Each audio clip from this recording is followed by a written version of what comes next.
A função inversa da função cosseno, o gráfico dela obtém-se com a mesma filosofia que usamos, ou a mesma estratégia que usamos noutro vídeo anterior, em que falamos da função inversa do seno. Então, a recordar que a função cosseno, como é que ela, enquanto mecanismo de cálculo funciona, ela recebe ângulos e calcula para nós,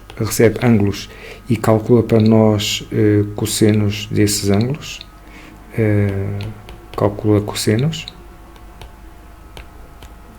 e a função inversa faz o inverso, que é recebe cossenos e calcula para nós ângulos. Ora, então, o que nós queremos com a função inversa desta é, dado um cosseno qualquer, e medimos cossenos no eixo dos y, o gráfico da função cosseno é este que aqui está, nós queremos ver qual é o ângulo cujo cosseno é este aqui. E, novamente, tal como aconteceu com a função seno, o ângulo pode ser este aqui, mas também pode ser este aqui, ou qualquer um dos infinitos ângulos que ocorrem porque a função cosseno prolonga-se o seu gráfico para os dois lados do eixo x indefinidamente. Ora, como nós queremos que a função para cada cosseno nos dê um só ângulo, aquilo que a gente faz é o seguinte: como queremos calcular ângulos correspondentes a qualquer cosseno, e como o cosseno varia entre menos 1 e 1, então os valores de cosseno que a função inversa aceita estão neste intervalo.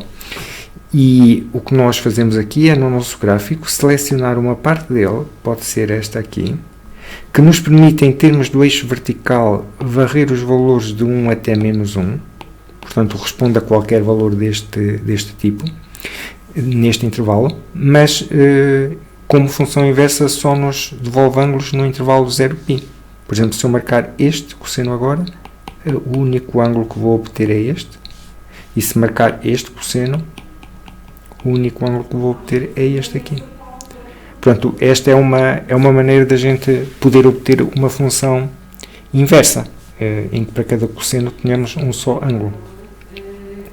É evidente que podíamos usar qualquer troço da função cosseno que permitisse um intervalo de valores de cosseno de menos 1 até 1. Por exemplo, nada impedia que nós usássemos este pedaço do gráfico, que também permite valores de menos 1 até 1, mas o que está estipulado, digamos, é o gráfico da inversa ser obtido à custa deste troço que está aqui.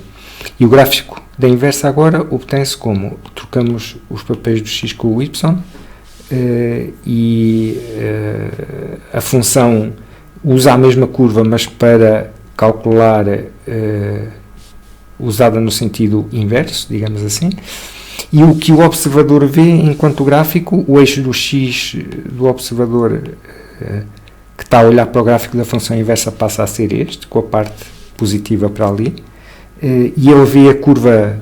Como é que ele vê? A curva cresce sempre, a altura dela, digamos assim, relativamente a ele, cresce no sentido do zero, portanto, se ele estiver a olhar para o zero, vê uma curva crescente, e é essa ideia que fica se o observador se colocar aqui, ele vê a curva a afastar-se dele, aqui cada vez se afasta mais dele, okay? E cada vez, digamos assim, fica mais alta relativamente a ele, que é o que podes ver acontecer aqui.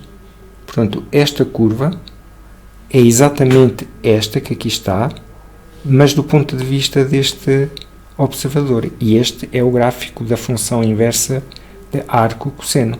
Estás a ver que o intervalo de ângulos está aqui entre 0 e π, e o intervalo de valores de x admitidos está aqui entre menos 1 e mais 1. E esta função é y igual a arco cosseno de x.